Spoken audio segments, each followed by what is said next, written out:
Hello, and welcome to another edition of the Brooklyn Baby Podcast with me, your host, Charlene Sapp. This is the season. I know we already had Thanksgiving and Christmas and New Year's coming. This is my favorite time of year. Did I say before it's my favorite time of year? Well, it is. I love the fall fashion, the crisp, cool or cold weather, fireplace. Oh, love it. The decorations. All right, let's get into it. Today's episode is about caring for elderly parents or relatives. Yep.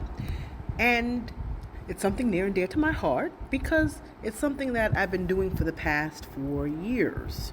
After my mother had her last major illness and hospitalization, well, of course, prior to her death, she passed this year, but she had a major medical setback 4 years ago, right at the precipice of the pandemic, January of 2020.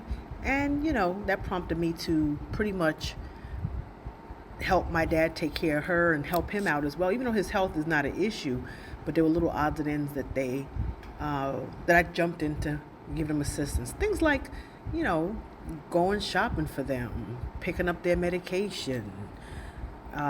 Even though my dad just purchased a brand new foreign luxury SUV, I still did not want, I have a rule, and I've been abiding by this rule with them for the past, I would say 3 years. If they have to go anywhere that requires highway or driving on a highway, that's a no-no. And anything that requires driving on the road that's beyond 20-25 minutes of road driving, I will drive instead. But definitely anything that requires highway, even if it's just being on a highway for a minute, I'm not having my elderly parents on a highway. And now that I don't have my mother anymore, now we're down to just one parent for me. My dad, he's 87? And he turned 87 in August. I'm not going to have him be on a highway or byway or anything that requires him to drive on or even on a road that's beyond 20-25 minutes from my parents' home. And I still call it my parents' home because even though my mother's no longer with us, this was the house that they built together. This was the dream house my father put my mom into 26 years ago. So it will forever be my parents' home, even though she's no longer with us, although I feel her presence. Anyway, so that's part of the way that we can help care for elderly parents. Again, because of the pandemic, and my mother had that major medical setback, January of 2020. I mean, it was 2 days before Kobe Bryant passed away, because I know we were in hospital tending to her, and we saw the news flashing on the TV screen about Kobe, and then we were hearing about this illness ravaging China called Corona. It had not hit the U.S., at least not that we knew at that point, because it would later ravage through the U.S. starting, a month later? Anyway, so from that point on, even after she got out of the hospital, she had to do a couple of weeks in a nursing facility / rehabilitation facility to get her strength up. They released her to go home, like within days of her 79th birthday. It was March of 2020, because her birthday, she turned 79 March 2020. So within days of her birthday, she was released from the rehab facility right when COVID restrictions started to ramp up. And I just made sure from that point on, I had to look out for them. And they never, to this day, caught COVID.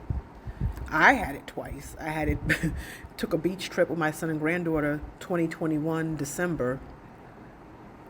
Decided to take the mask off, eat at a buffet restaurant. So I caught it on my terms. I can't say the school system or anything else made me catch it. I caught it on my own terms, and trying to enjoy a beach trip in the winter. Yes, I like going to the beach in the winter at a resort with my son and granddaughter, and going to an all-you-can-eat seafood buffet crab leg restaurant in North Myrtle Beach. And then I caught it again this summer in August, right after, returning to school at the year-round school where I work, where I teach.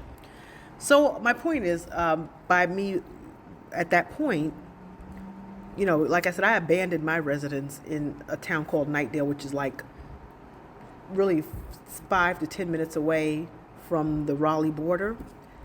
And some parts of Knightdale used like right across the street from the Raleigh border. And actually, I'm actually closer to the Raleigh border, like right across the street. Anyway, I just abandoned my residence. I would just go by and just pick up things that I needed.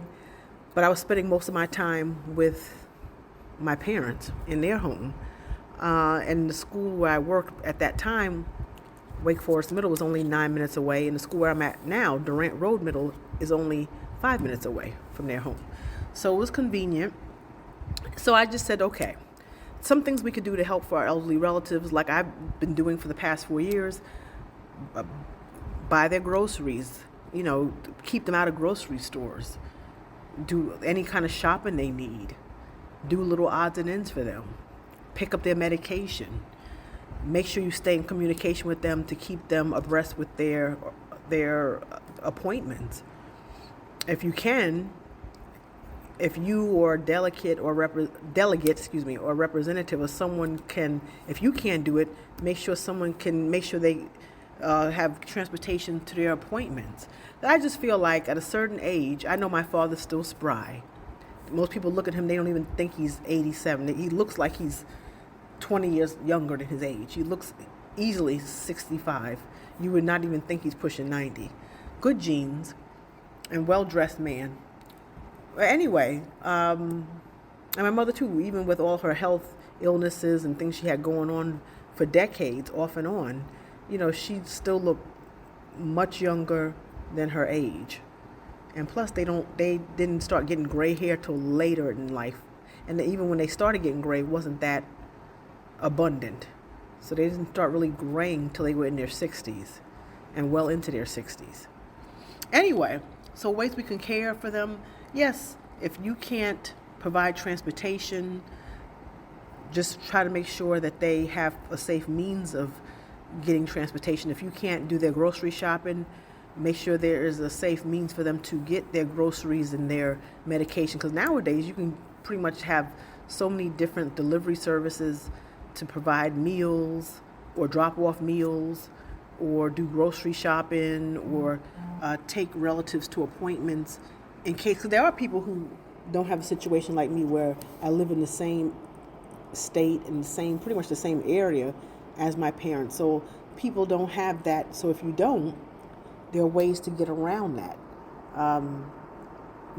Like I think there's like certain organizations like Resources for Seniors.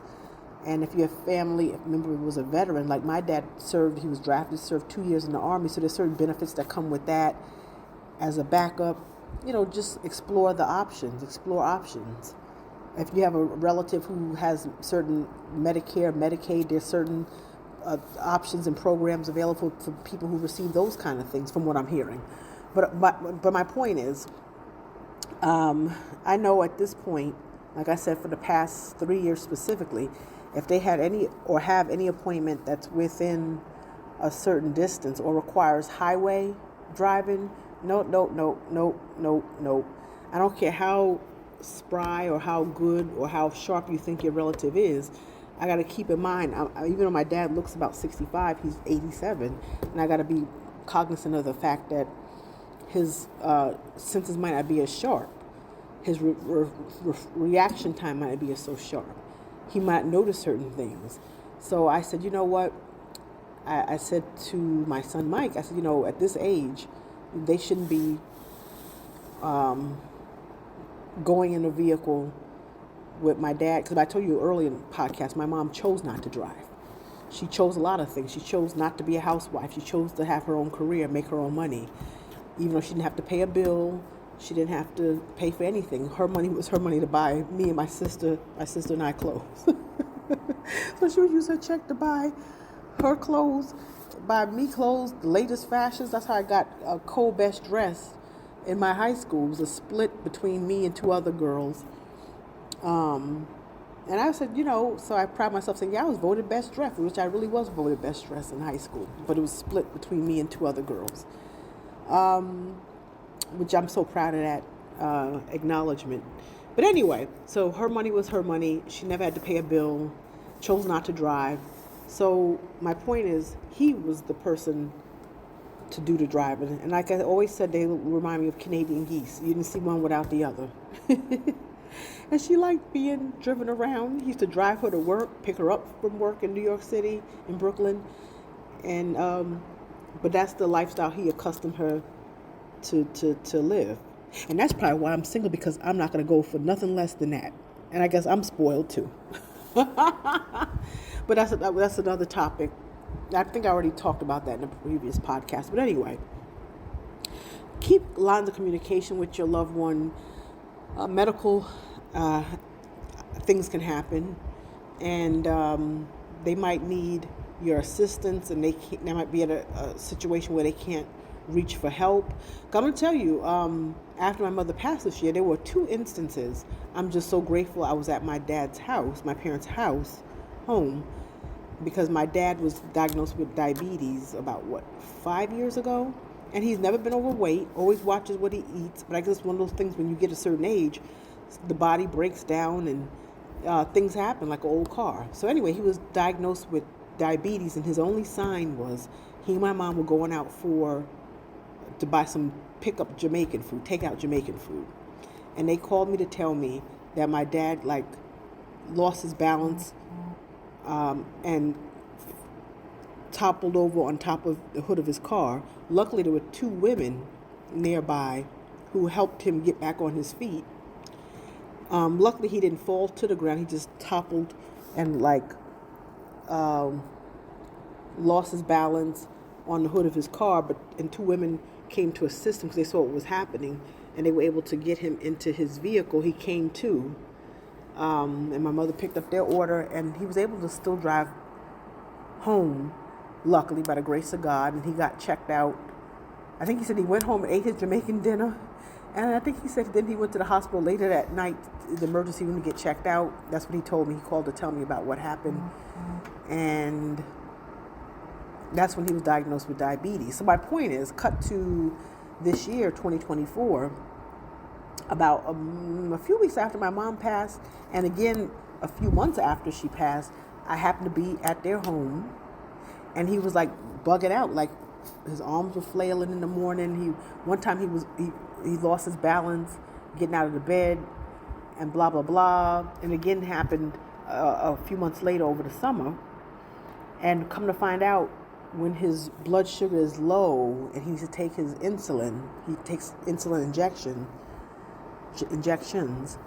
he has these diabetic episodes, which if no one was around, God forbid, I think it could have gone into a diabetic seizure or diabetic coma, or it could have been deadly, or he could have hit his head, he could have had a seizure. There's so many things I'm told that could have happened if I had not been around, or if I was out of town. So my point is, I make an effort that if I am going out of town, I call him. Hey, Papa, that's what I call him, Papa. Papa, get up. Okay, time to take your first dose of your insulin. Make sure you have breakfast with it, something sweet with it. Or if I'm out of town, I'll call him for breakfast, lunch, dinner, and later that night, because he takes 3 shots a day with his meals, and then a final shot before bed. So things like that.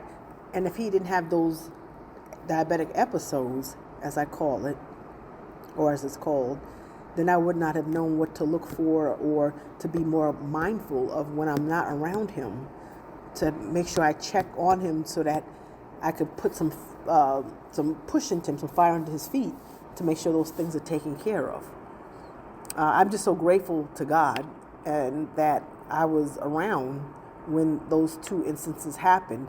And then it happened one time when we were going to one of his doctor appointments, because I told you now, for the past 3 years, I made sure if they have appointments beyond a certain distance or that require highway driving, I made sure I would take them. And luckily, the situation that happened at the doctor's appointment with the general practitioner, blood had to be drawn, so he had to fast. So because of the fast, and he had a like 11 o'clock appointment, that was kind of too late because his body was in need of some insulin and some sugar and a meal. So now we know, we learned this year, okay, A, of course I'm going to continue taking him to appointments. B, if I'm not around, call him to make sure he is on top of taking his medication and his meals.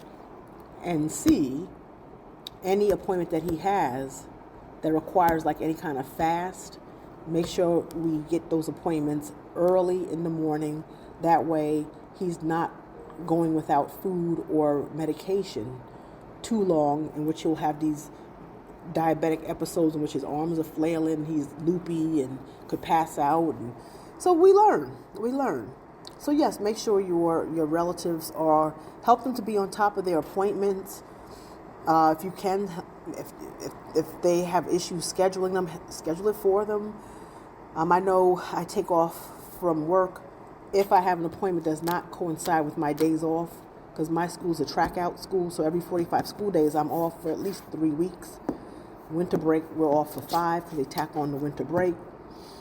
Even down to dental appointments, because I'm learning that your dental oral health is connected to your physical health. If your dental health is not where it needs to be, that can cause so many deadly and detrimental health issues, even death, and cause issues with your heart.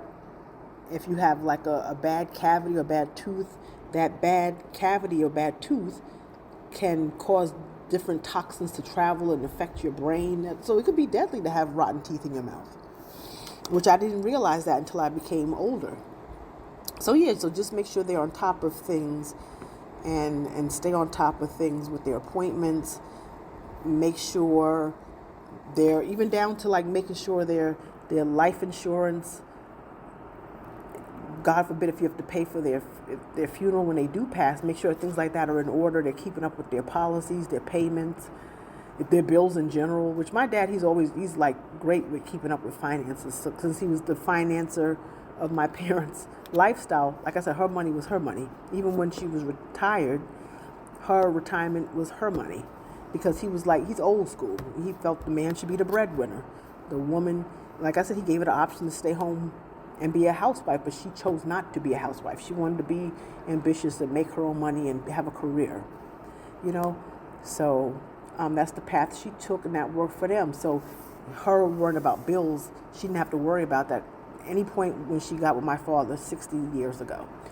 So he took care of the finances, and to this day he's great with balancing his checkbook, paying bills for their home and taking care of finances and all that stuff. So yeah. So but if someone might have an elderly parent or a relative who's not maybe capable of doing those things or don't have the mindset, because some people get older, they get dementia, they lose their mental faculties. If that's the case, then as a family, step in, or you as the offspring, step in. But even though my father's on top of that, I just check in with him to make sure everything is where it needs to be, and knock on wood, and I thank God that he's still spry and still capable of taking care of what he has to take care of for his home or their home financially. But I still help out, I make sure that I prepare all his meals. I make sure all his meals are prepared. As far as like dinner, I make sure since the pandemic, their meals were where they needed to be. And I did all the cooking and the shopping, and great, healthy, balanced meals. And we joke about it in the family. That probably kept both of them going, and and that those healthy meals could be why a lot of his like numbers with the doctor look great, like the cholesterol, the this, the that. Even when he went to the doctor recently, the doctor mentioned that he's going to reduce his insulin in half, and the goal is maybe he'll get off the insulin completely. So that's great news. I said, y'all, I'm going to charge y'all an invoice for the Charlene meal plan. Haha, little inside joke in the family. I said, because I think, I credit myself those healthy, balanced meals help his health and help my mother's health. And we do believe, me being around, helping out them and checking on them and doing my part for the past 4 years and providing, that help and support as the child, as the offspring, could have been a factor in prolonging their longevity, their life, and their health. So little things like that turn to bigger things, and you'll be surprised that can really help to perpetuate and prolong the health, happiness, and well-being of your elderly relatives. So just help out where you can, check in where you can, and provide a meal if you can. Well, that's all for now. And hit like, share, let someone know about the Brooklyn Baby Podcast, and hopefully you enjoyed this episode. Have a wonderful rest of the weekend. Stay blessed. Stay beautiful, people. Bye.